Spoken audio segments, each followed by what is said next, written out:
eny ary toko dia faly miarabanareo indray ny televiziona malagasy amin'izao andro toatoandro zao.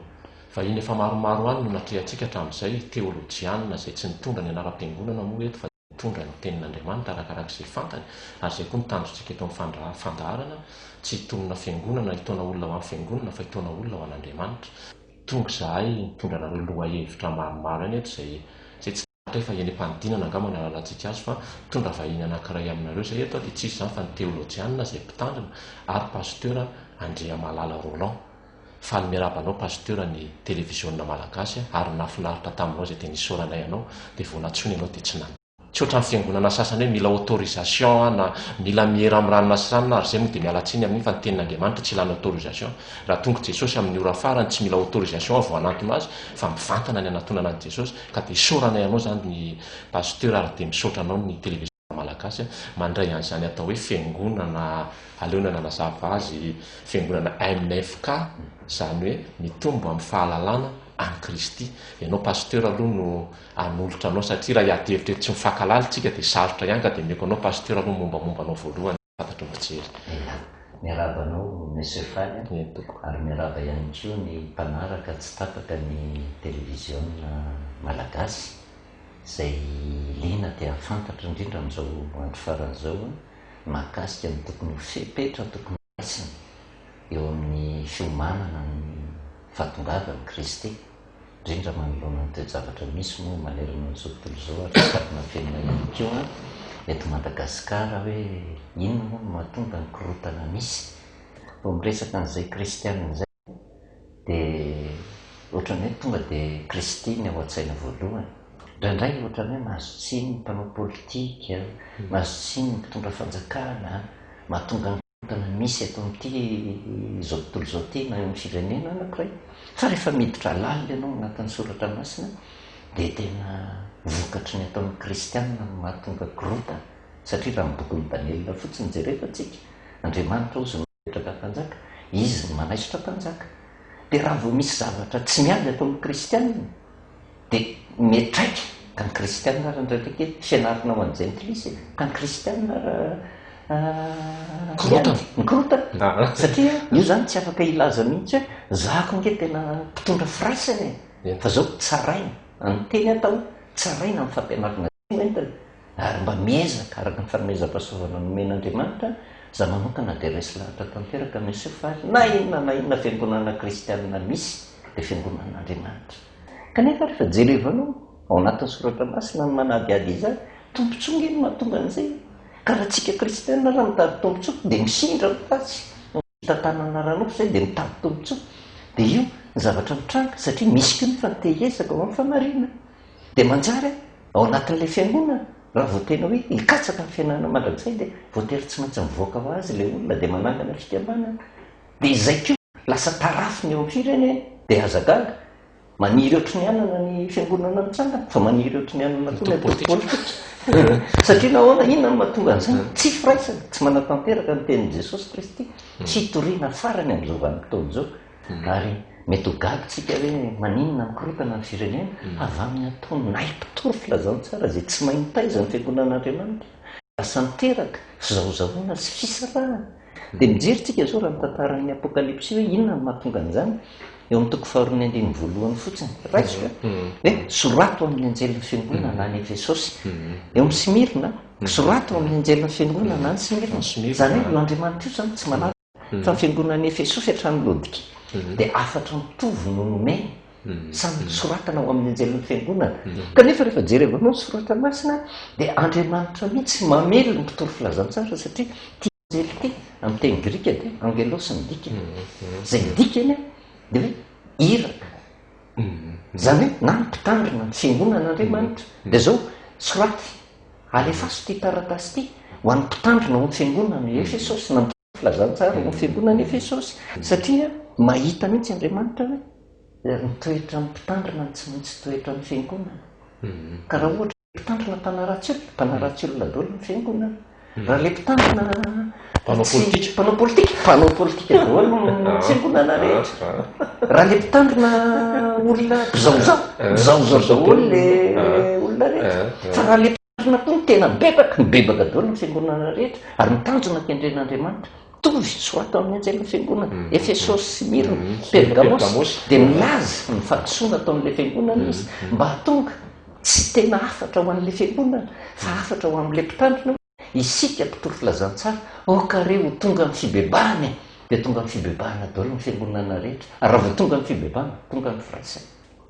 Kanefa hatramin'izao pasteur tsy tantaratra izay fa ny zavatra jereko aloha izao dia hoe ny fiombonana dia misy an'ilety fiangonan-dehibe izay efatra mitambatra fa nareo fiangonana zandry ny taty aoriana nefa tokony mba hanao modely oatra izay koa hoe andao koa tsika fiangonana zandry mba hitambatra tsy azo fitahana amin'ny olona fa fantatra foana raha vao nitoro ny mpanompon'Andriamanitra anankiray hoe marina izany teneniny izany ary tena nitanjona kendrena misy ny fanomezam-pahasoavana tsy manao tsinotsinona ny fiangonana rehetra za nanaiky hoe fiangonana rehetra misy dia avy amin'Andriamanitra fa ny problema amin'izao vanim-potoana izao dia zao ilay mpitandrina ny fiangonana na mpitory filazantsara voatendry dia io tsy afa-mialitsika satria Kristy dia nilaza satria izany ny famantarana amin'ny andro farany hoe misy Kristy sandoka sy mpampianatra sandoka hitsangana ka ny famantarana sy fahagagana lehibe na azo atao dia nanirombo fika sa dia hofitahana dia tsy afa-mialitsika satria any amin'ny Jaona koa Jaona dia nahita an'izany tenin' Jesosy misy ny mpiandry manomboka ny ainy mba hamonjy ny ondry fa misy koa mipikarana izany hoe tombontso fotsiny dia diavina tsy voasakana alefa ireo antokoroa ireo fa raha fijery azy ivelany dia tena zanak'ondry fa neny ny fibarareokany dia ondry kanefa ozy ilay azain'i Jesosy hoe ao anatiny dimy to dia raha tsy ny vahoaka an'Andriamanitra no antsoina hoe isam-batan'olona miondrika mandinika ny soratra masina dia tsy mahita an'izany zavatra izany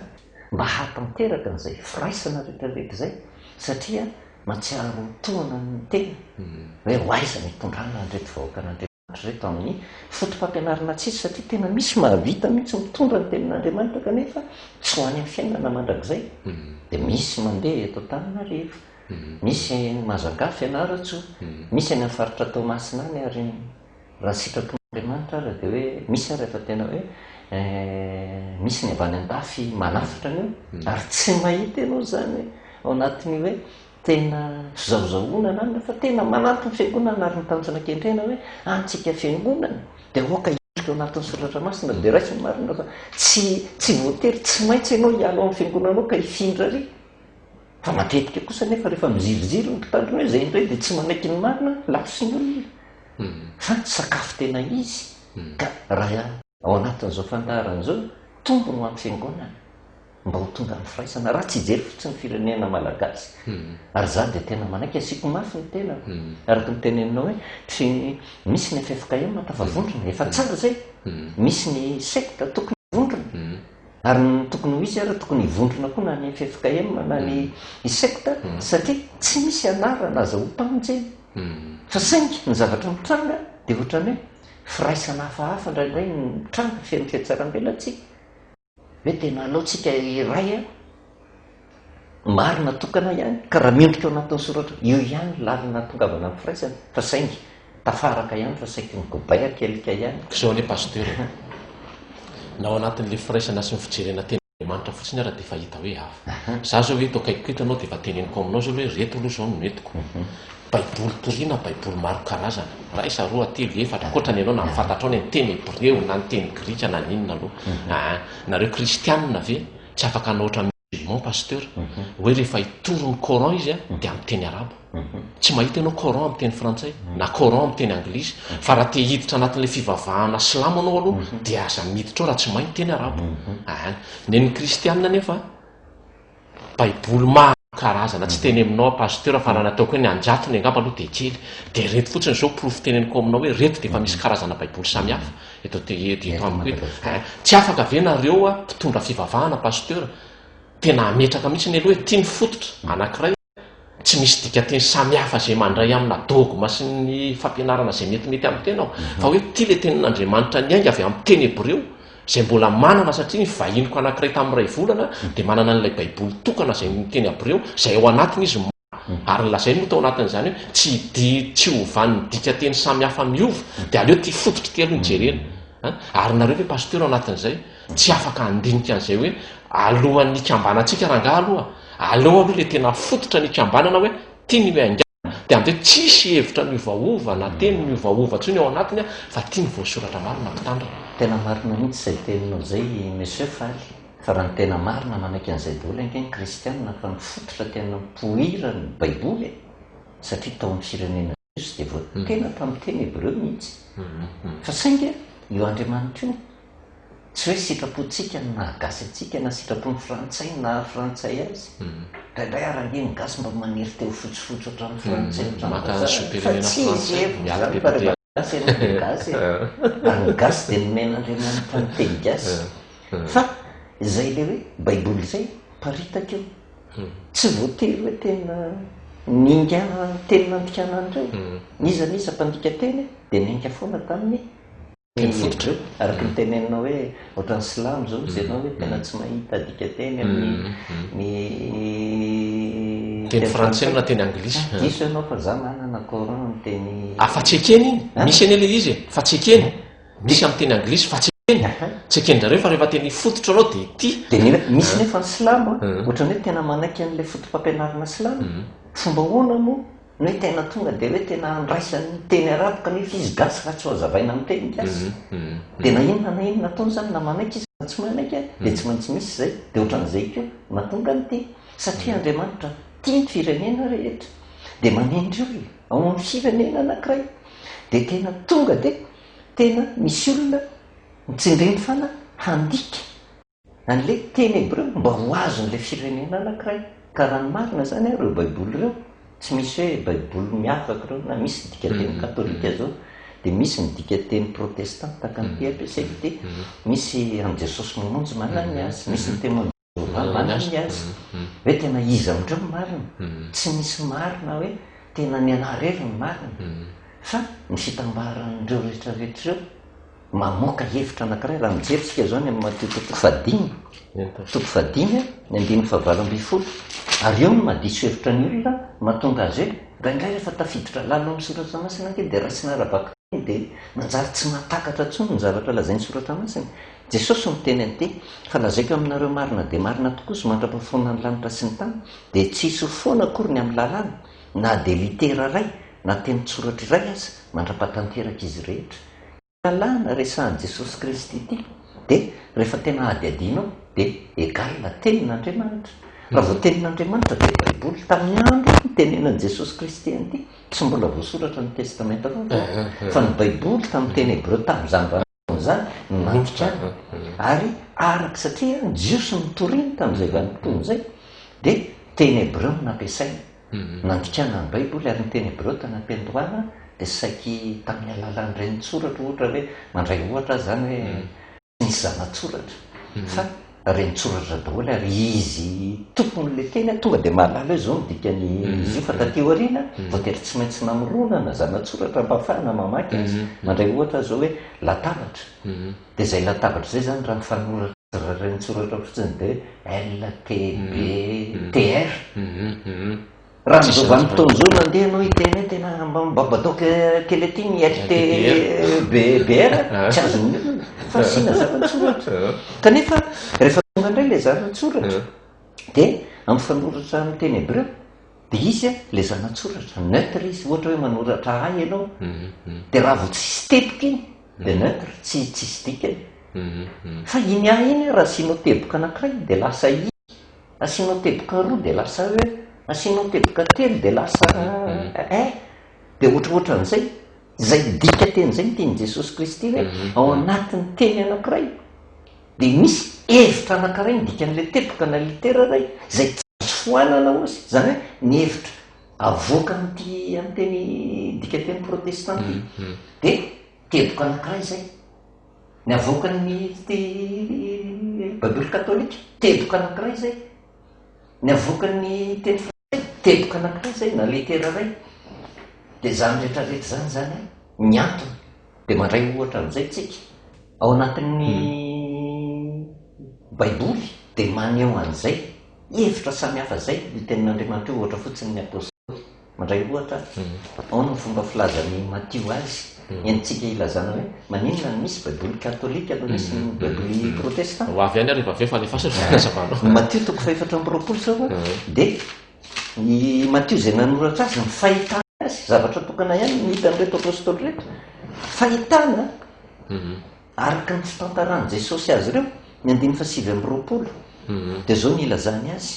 ary raha vo afaka ny fahoriana amin'ireo andreo izy ny masoandro ho amaizinina ny volana tsy zaka ny kitana iraraka avy any an-danitra herin'ny lanitra dia hozongozonina zay ny fahitany mandrikany azy ao no filazany marika azy toko 7:20 marika toko 7:20 dia zao ny voasoratra ny 4:20 ka hatramin'ny 5:20 io ihany fa fomba ilazany azy amin'izany andro zany ozy raha afaka zany fahoriana zany ny masoandro amaizinana ny volana tsy aneo fahazavana ny kitana iraraka avy any an-danitra ary hozongozoniny ny hery zay avoany lanitra efa misy hevitra hafa fa manazavazava kokoa ahoana ny ilazany lioka azy indray lioka toko 1:20 lioka toko 1:20 dia zao ny ilazany azy ire amin'ny 5:20 ka hatramin'ny 6:20 isy famantarana eo amin'ny masoandro sy ny volana ary ny kitana ary ety ambony tany dia isy fahoriany ny firenena ny fahaverezakevitra no ny firondroan-dranomasina sy ny fanonjaka ka horeraka ny fon'ny olona ozy no ny fahatahorana sy ny fiandrasana izay zavatra tonga ambony tany fa ny herin'ny lanitra dia hozongozona hevitra ray dia jereo faraka nilazany jaona azy indray any amin'ny apokalipsia toko 1:12 ary io hitantsika ny amin'ny Amosa any amin'ny Joela any amin'ny Isaia fa raisitsika ty le izy zany ilazantsika hoe teboka samihafa zay tsy azo alatsaka zany rehetrarehetra zany ny 2:20 dia zao ny voasoratra hoe nahita rehefa nivohana ny tomboka sy efaenina nisy orontany mafy tonga mainty tahaka ny vololamba volon'orsosaona na ny masoandro tonga tahaka ny raha avokoa ny volana kitana tamin'ny lanitra dia niraraka tamin'ny tany toy ny aviavy manitsana ny vonina raha hozongozon'ny rivotra mahery dia jerevo fa nisy hevitra dia zay le hoe soratra masina manazava soratra masina zay nijerevantsika hoe adalantsika kristianina no milaza hoe baiboly protestanta ihany ny tena izy fa Andriamanitra manendry olona raha nyteneny ianao dia afo ny fomba ilazana azy fa tsy azo avotsitra zany ny zavatra nyteneninao fa teboka anankiray ampiasan'Andriamanitra satria raha ohatra hoe niteninao rery ny tena izy manjary tonga amin'ny frery any ianao ary rehefa mitondra tonga amin'ny frery any ianao manao tsinitsinina n'Andriamanitra ianao mandray ohatra fotsiny azy zao i Nebokadnezara mpatsaka jentilisa mpaminan'ny Jehova izy satria inona ny antony nampiseho azy le sary olona ngezabe avy amin'ny Jehova zany ary mifidy olona arak'izay tian'Andriamanitra fa tsy fantatry Nebokadnezara ny hevitriny fa nanendry any Daniela indray isika tsy mahazo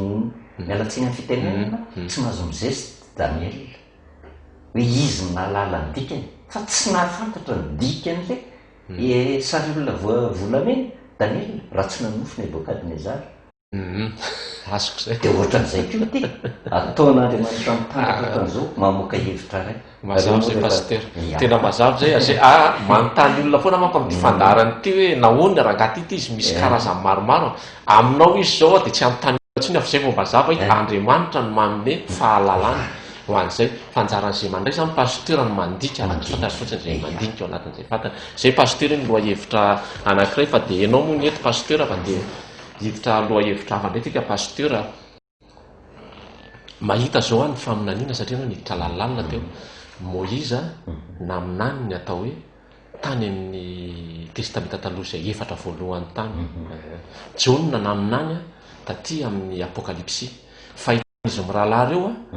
samy faminaniana fa i Mosesy naminany zavatra efa lasa Jona naminany zavatra mbola ho avy aminao pasteur zay faminaniana zay mbola misy fe zany amin'izao fotoana izao ny faminaniana tena mbola misy amin'izao vanim-potoana izao ary tsy hoe ny soratsorata-poana na tsy tia baiboly ity araka ny voasoratra any amin'ny Petera voalohany aloha no raisika vetivety satria tsika raha mivoaka amin'ny soratra masina dia mbola tsy zay io ihany mety mandresy lahatra Petera faharoa Petera faharoa toko voalohany 7:20 ka hatramin'ny 1:20 ary manana ny teny faminaniana atao mahafiorina kokoa isika vao miresaka hoe teny faminaniana dia teny avy amin'Andriamanitra ary io no ngamba ho asitsika resaka kely rehefa miresaka doctrine tsika hoe tena aony ty doctrine ty fa iteny faminaniana io a dia tena avy amin'Andriamanitra nomeny ny mpanompony voatokana mba ho soratana ao anatin'ny baiboly ka rehefa miresaka nyty teny faminaniana atao mahafioriny ty a dia ty baiboly ray manontolo ty tsy afaka ilaza zany ny olona hoe nomena ny jaona rehetra ny teny faminaniana fa hatrany genesis ka hatrany amin'ny apokalypsy dia teny faminaniana zany hoe soratra nomeny ny tsindrimantron'Andriamanitra nampitaina amintsika voarakitra tsoratra tahaka zao atao mahafiorina zany io ny fikirana mba tsy hatonga antsika ho fitapitahana ka raha mandinitra zany ianareo izy dia manao ny tsara fa toy ny jiro mahazava ny fitoerana maizimaiziny zany a mandra-pahazavany andro ka miposaka amponareo ny fitarika andro tonga an'le hoe antso tsy ho amin'ny fiangonanareo fotsiny fa ho an'ny isam-batan'olona mba tsy hatonga antsika ho voafitaka dia nisam-batan'olona ito ihany tsy mandainga na baiboly katolika io na inona fa azonao ampiasaina avokoa fa fantatrareo voalohany indrindra sy fa ny famakevitry ny faminaniana ao amin'ny soratra masina dia tsy efa ny fisainany ny olona kristiany zany hoe raha voafisainantsika zany mety namiditra ato dia zay no mahatonga ny marina tsy mitovy eo anatin'ny fiangonana satria ny fahitako azy no entiko hanazavana azy fa tsy efa ny fisainan'ny olona io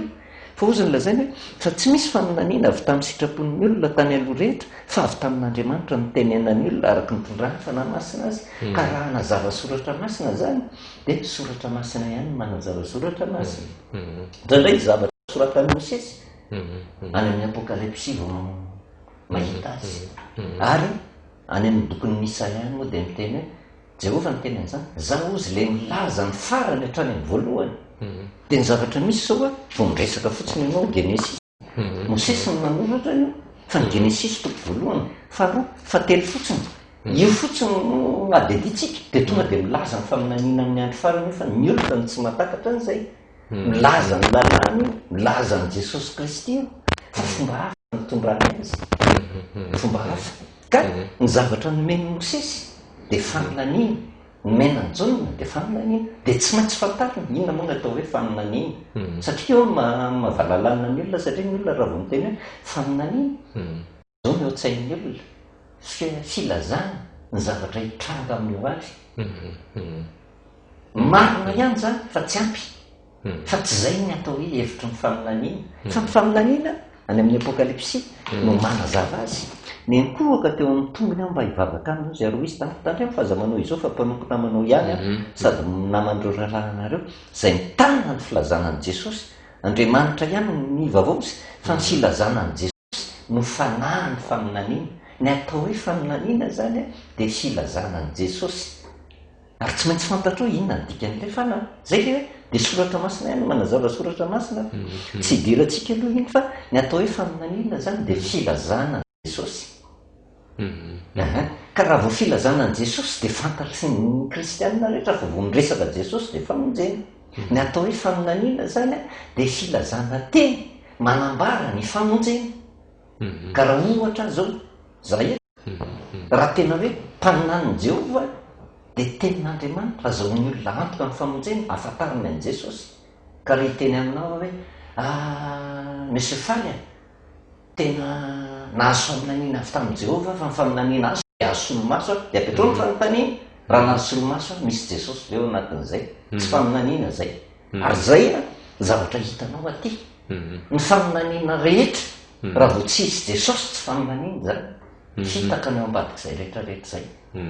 ka ny filazanan'i Jesosy miresaka amin'izay dia iza le Jesosy dia zay hoe soratra masina manazava soratra masina apokalypsy 19:13 dia zao ny ilazany azy ary miakanjo akanjo vafra izy a ary ny anarany atao hoe ny tenin'Andriamanitra io Jesosy io zany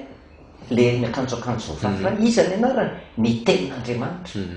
io zany tsy resaka eritreretin'ny olona hoe Jesosy hoe midira atao boky fa tsy maintsy fantatrao iza Jesosy izy nefa ny tenin'Andriamanitra dia ahoana voalaza ry amin'ny jaona toko voalohany andiny voalohany jaona voalohany andiny voalohany dia zao voasoratra hoe tamin'ny voalohany ny teny ozy ny teny tao amin'Andriamanitra ary ny teny dia n'Andriamanitra azonao kosehana zany fa le teny mira Andriamanitra ka ny fomba andraisana an'i Jesosy rehefa marina le tenin'Andriamanitra ka nandray n'le tenin'Andriamanitra ianao tsy fitapitahana fa rehefa nanaiky ny marina ianao dia Jesosy miditra ao am-ponao ary zay le fitombona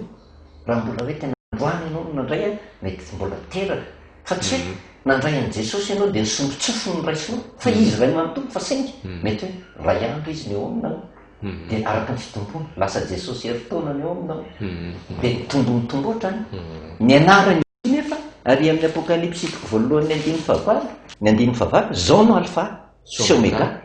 hoy ny andriamanitra dia lay ankehitriny sy taloha ary ho avy jesosy a mira tenin'andriamanitra mira ankehitriny sy taloha ary ho avy le tenin'andriamanitra zany dia tenin'andriamanitra taloha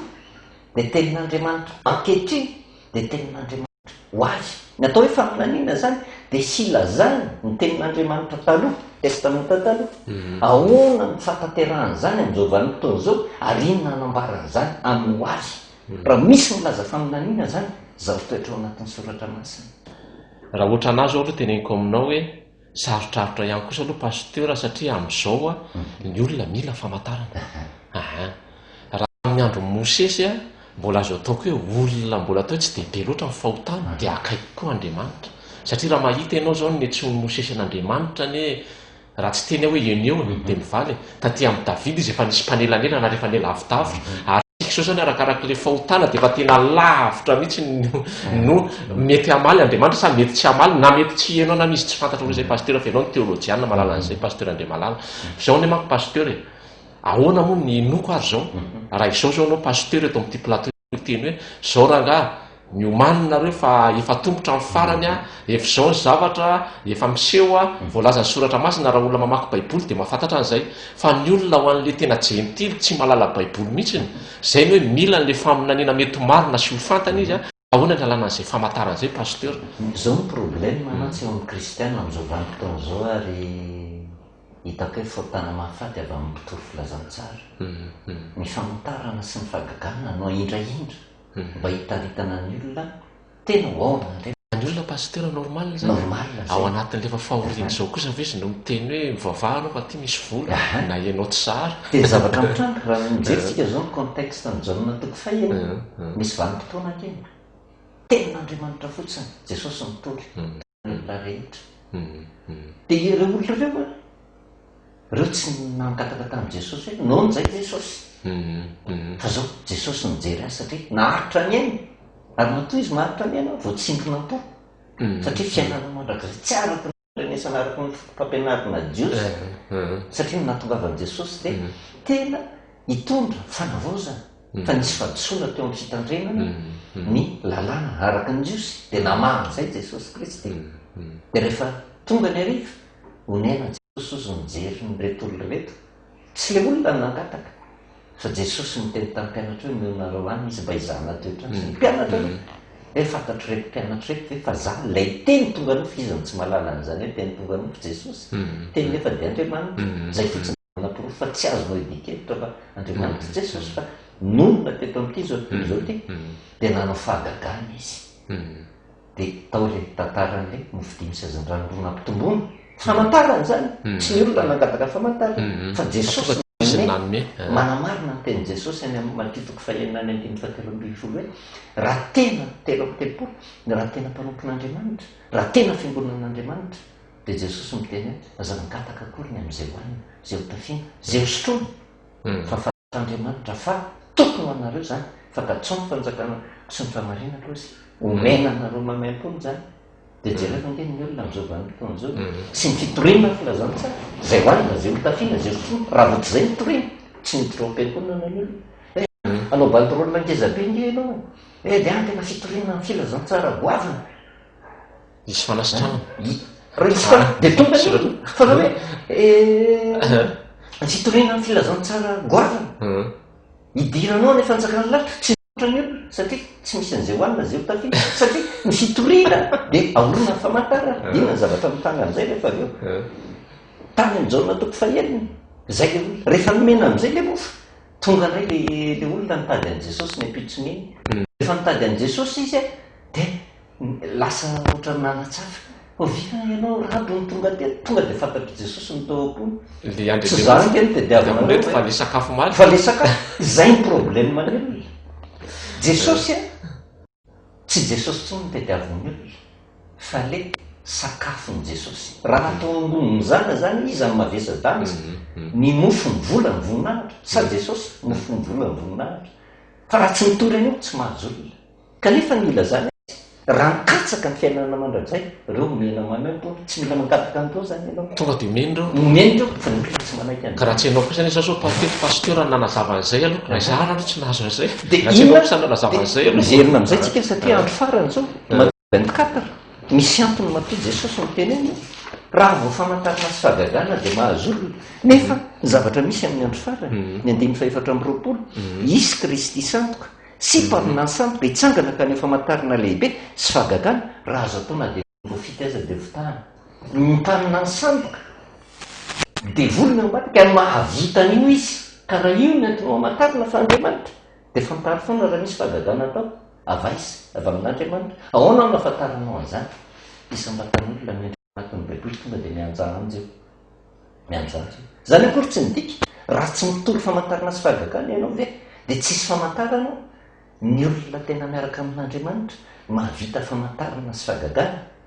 fa tsy mitory an'izany famantarana sy fahagagana zany fa ny tena fitoriana filazantsara marina dia zao ataovy izay ananan'ny olona ny Jesosy tranga ho azy ireo fa izy tsy zany mitoriana fa Jesosy. Paoly apôstôly dia nilaza an'izany any amin'ny romanina toko fahavalo ny 9:30 ka hatramin'ny 4:30 inona ary no lazaintsika ozy ny amin'izany zavatra zany raha Andriamanitra momba antsika izy anatohatra antsika izay tsy niaro ny zanan'la fa natolo ny amonjy antsika rehetra izy omeny antsika miaraka amin'izany amin'ny maimaim-poana rova zavatra rehetra amin'izao vanim-potoana zao misy faly dia misy fihentsika indraindray ratsy ataon'ny tovovavy tsara tarehy indrindra ny torista be dia be amin'izao vanim-potoana zao ary io fa misy antitra tonga eto dia mijery ny tovovavy dia maniry tovovavy kely dia tafalasaka amin'io ny vehivavy satria te hanan-karena fa raha misy ny tovovavy hoe misy vazaha ohatra hoe tena manana vila manana tômôbilina be dia be nandeha nantona an'io tsy mifankalala izy anantona an'io vazaha io hoe ambony tômôbilina ray a marina raha tsy torian'iny vazaha iny tonga dia migaby hoe mitady any embakaty fa inona no mafiatsy an'ilay vehivavy mafiatsy an'ilay vehivavy dia zao ataon'izay azahoany fon'ilay vazaha fa 70 taona tovovavy kely dimy tena mahafinaritra tena ianao tena na dia 70 taona raha tsara tarehy dia rototra raha araka trano iviny inona zavatra mitranga alainy vady sy le fon'ilay vazaha tsy le fitiavana tsy misy fa le arenany dia diavina satria fantany fa azo morotevana io ka raha maty lasa voly ny arenany rehetra ndraindray tsy mety zay satria mamotika ny tenany ny ankizy vavy amin'izao vanim-potoana zao fa saingy any amin'ny tsy tokony hanaovana azy nanaovan'ny olona azy fa Andriamanitra mety zay raha te azo ny zavatra rehetra dia le Andriamanitra tokony zavatra rehetra izy ny tokony raisina atsika daholo ny ambony zay miaraka amin'Andriamanitra fa saingy ny olona tsy mahita an'izay hoe Andriamanitra nke manan-karena-pahasoavana fa le apaha-pahasoavana kely nitediavin'le olona apaha-pahasoavana kely zay mamaika azy dia manjary tsy azo ny zavatra rehetra mety mahazo vola izy fa taminy aretana mety mahazo fanasitranana izy fa zao zay mandositra ny vandiny satria tsy le fahasoavana rehetra ny raisiny fa rehefa le tompony fahasoavana ny raisiny nanolo tena natsapa le olona nandray an' Jesosy azo ny fanasitranana azo ny vola azo ny vonina fa tsy atehatra amin'iny izy fa tonga azo ny fiainana mandrakizay ary Jesosy dia zay na marika toko fafolo petera ny teny an'izay inona no menao anay zay fa nafony zavatra zay nafodotrano arena vady dia manana tena zavatra telo mahazo avy zato eny eto zay le fitahina rano katsahan'ny olona plus faninjehana tompo-baritra mena amin'ny kristianina zay valim-babagabe raha vao miazana ny famarinana ianao dia enjehana ary fa fiainana mandrakizay fanampon'izany zavatra telo ngezabe no menany olona fa saingy inona no mahatonga ny olona hoe toriana ny famantarana amin'izao vanim-potoana zao raha nge mahavariana ny sefaly toriana ny famantarana sy ny fahagagana manao tena mitanga ny olona manolo tena le olona fa inona ny zavatra mitanga pastera mengeza ny atiny mpanapitrisana ny olona hoany mifofovolo ary za fomba fiteniny malagasy moa ny teny hoe trongo vohomana fa tsy dia tena mba te hampiasa an'izay le mitrongo man'izay a tonga amin'ilay tenen'ny pasteur anamazay hoe variana tokoteny izy zao tsara ny natao ary gaga ny olona atao am-piangonana tsika kristianina indrindrandrindra osy manankisoteny taitra ny olona hoe ao anaty zany pasteur zay tsika miteny hoe trongo vohomana io fa inona no ny trongo ozy fa zava miteny an'izany fa tonga dia mametraka amin'ny tenanao ho biby ianao ka miaraka amin'Andriamanitra dia tsotra ihany fa tsy samy olona andrano ka izao fa tsara Jehova fantatry ny olona ihany ke fa raha manaraka amin'ny marina izy dia misy fitaina mirakaka ho an'ny kristianina fa saingy ny problema dia ity tsy mety manandrana ilay olona ohatra nytiteny ilay olona hoe alao ihany tsy mankatao nytitenin'Andriamanitra ity fa so mahazo vola be matahotra ny ho sambatra n'Andriamanitra ary ny afantarina fa tena miaraka amin'Andriamanitra ianao fitiavana izay danatao ary ny fitoriana ny filazantsara dia afafy amin'ny fitiavana tsy manenjika ny hafa zany ianao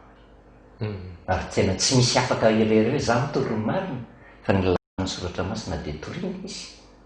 dia manaja ny safidy tsy terena ny olona ampianarina fotsiny olona ary anisan'ny fitoriana ny filazantsara zay nanoran'Andriamanitra ny teny dia hoe omena antsika isam-batan'olona ny vasy sy ny bana ahafahantsika mitifitra zany tena mpanompon'Andriamanitra dia samy manao an'izay meo azy ny baly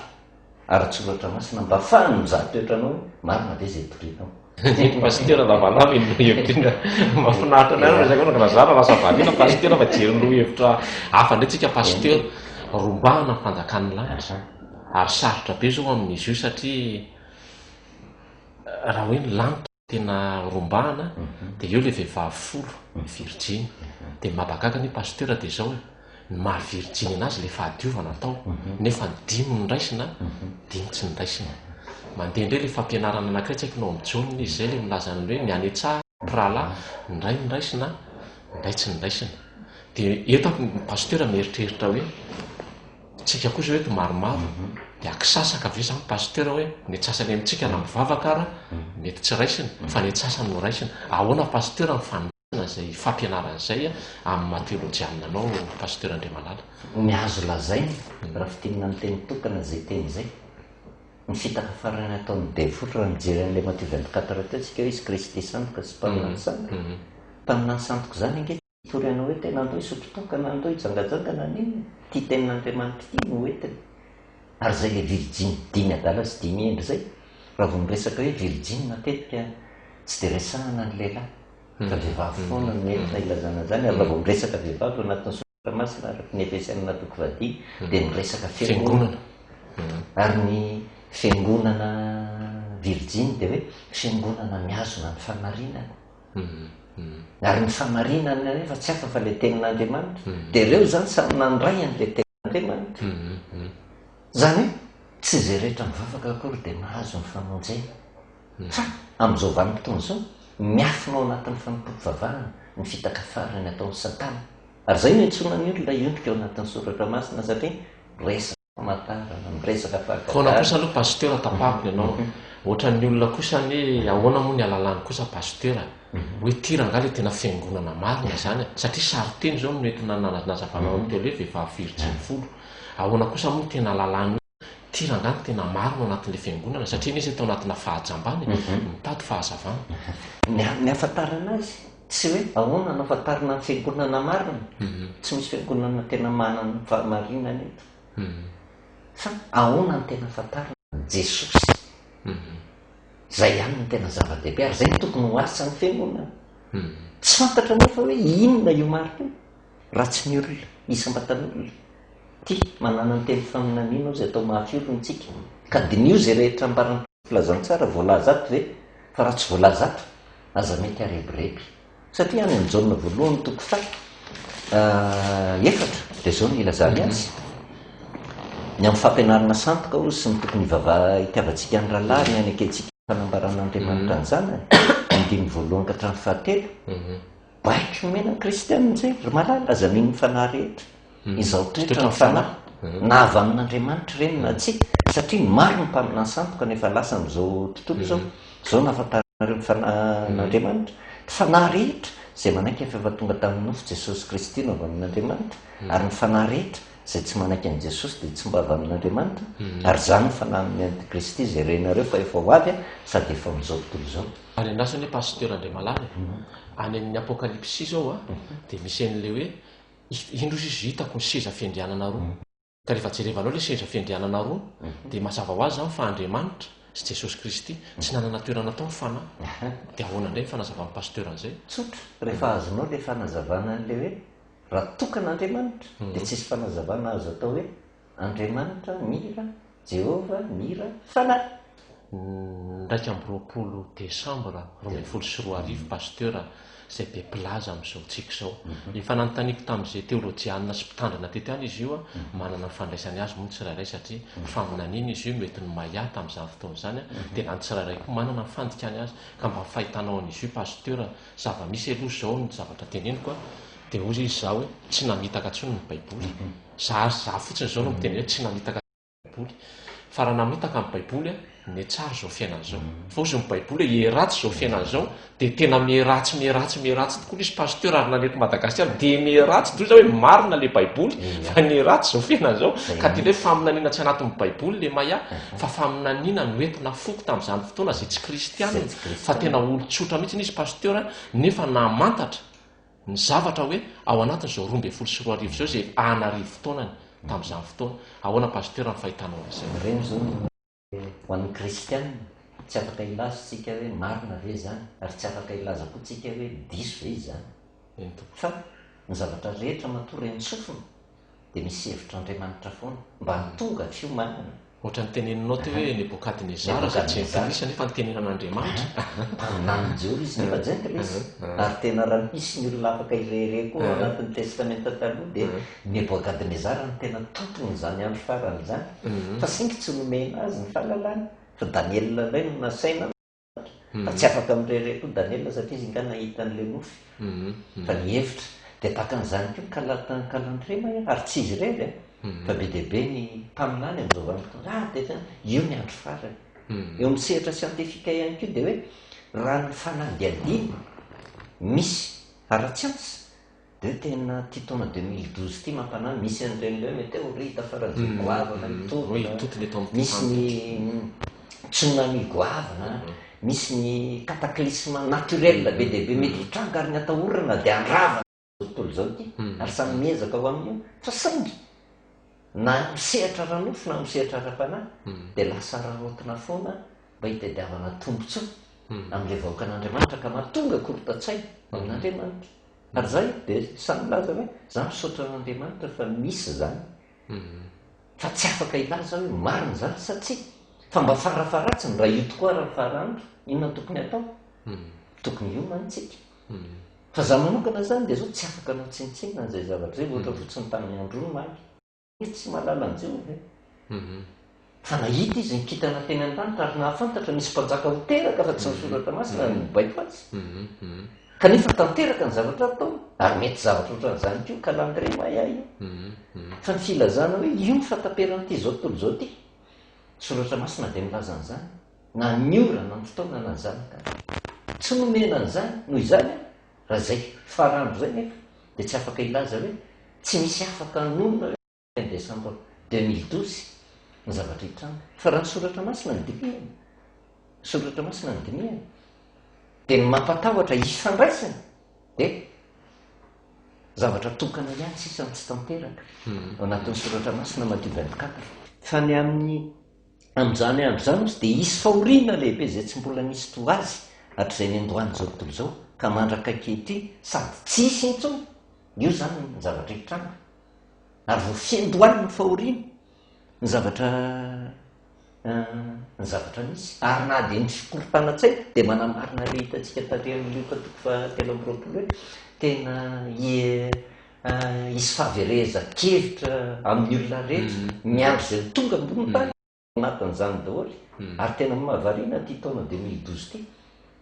andrasantsika ara-panahy zany satria raha vovoadinika nyty 2012 ty na ny zavatra hitranga ny 2013 samy miandry an'io daholo ny olona rehetra andrasan'ny firenena malagasy hoe inona ny zavatra mitranga fa faminaniana anke dia maniry ohatry ny anany fa tiako ihany ny mametraka hoe inona ny atao hoe faminaniana filazana an' Jesosy andrasan'izao tontolo zao inona ny tranga ny 2012 ary inona ny zavatra mitotra izy fa ny zavatra azo antoka raha ny soratra masina dia isy fahoriana tsy misy to azy fa ny lioka toko faraika amby roapolo nefa dia milaza zao zavatra zao lioka toko faraika amby roapolo ny andiny faefatra amby telopolo ka hatramin'ny fahinina amby telopolo fa aty amin'ny faefatra amby telopolo ary mitandremo sy fandrao fonareo voasara ny fisotrotoka ny famamona ny fiahiny zao fiainana zao ho avy tampoka aminareo taka ny fandrika zany andro zany hiatra amin'izay rehetra mitoetra te ambonin'ny tany rehetra izy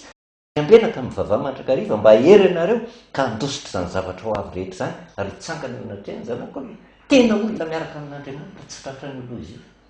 ary zay miantona fitoriana filazantsara isaorana ny fisian'izao fandaharan'izao mba ho toky ho an'ny olona mba hiverenana amin'andriamanitra hoe andalo an'izany fahoriana zany zara raha misy hoe 21 décembre 2012 mba iomana na tonga ny tombo na tsy tonga ny tombo tonga ny tombo dia deraina ny tombo fa za manokana moa dia tena za tena tsy mesy faly be dia be ngeny fitoriana filazantsara milaza hoe tsy ampiko mihitsy atongavan'ny tompo sy resaka fanamarina teny zany fa raha zany mibavaka dia haikany anao jesosy mbola tsy tonga fa raha tonga tapika eo izy izany tena mahazo antoka ny famonjena fitoriana filazantsara fa aminanina sandoka manerana zao tontolo zao ty veny andeha hoe tonga aby ianao jesosy ko sy tonga dia any amin'ny elo daholy fa dia raha tsy tonga ny tompo amin'io dia deraka tsy tonga ny tompo mba iomanana fa ny zavatra mitranga nefa ny fahoriana tsy misy to azy io tampoka natoavany fa ny maty azy dia ty tsy te hoe ny tapoka hoe ohatra atsika zao eto dia hoe tena tonga dia isy zavatra totona dia maty aby sika tsy zay fa tsy kelikely tafiditra amin'io vahoaka n'andriamanitra dia nitenena amin'ny paoly apôstôly azy hoe ampidirin'andriamanitra fahadisokevitra iny milainga sady hoe lasa mitompo teny fantatra fa izy ny mahalala ny marina tonga tampoka ny tompo tsisy hevitra ntsony ka io décembre 2012 io fa nairana avy amin'andriamanitra velany hitranga io tena mety hitranga raha batikeny fa tsy mbola io ary raha ny famantarina ato dia hoe zay fahoriana tsy misy to azy zay dia nilazany azy aty amin'ny Matthieu 24:33 dia tahaka zany keo ianareo sy raha vo hitanareo zany rehetra zany dia oko fantatrareo fa efa kaiky mbio ambaravarana izy tsy mbola tonga tsy mbola io zany tsy mbola io fa tsy maintsy mandalana io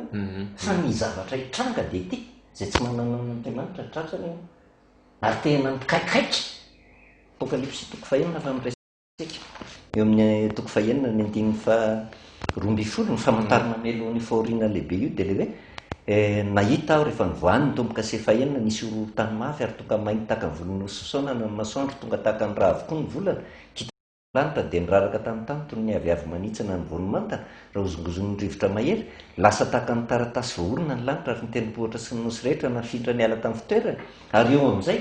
dia manonona amin'izay izy mpanjaka ny tany sy ny lehibe sy ny mpifiarivo sy ny mpanan-karena sy ny lehibe mahery mba amin'ny andevy rehetra sy ny tsy andevy rehetra dia nihery tao amin'ny lavaka sy tao amin'ny vatolampy eny an-tendrombohitra ary izy tamin'ny tendrombohitra sy ny vatolampy mianjay ranonay ka afeno izay amin'ny tavalay mipetraka eo miseza fiandrianana sy amin'ny fahatezerany zanak'ondry fa tonga ny andro lehibe ny fahatezeranyireo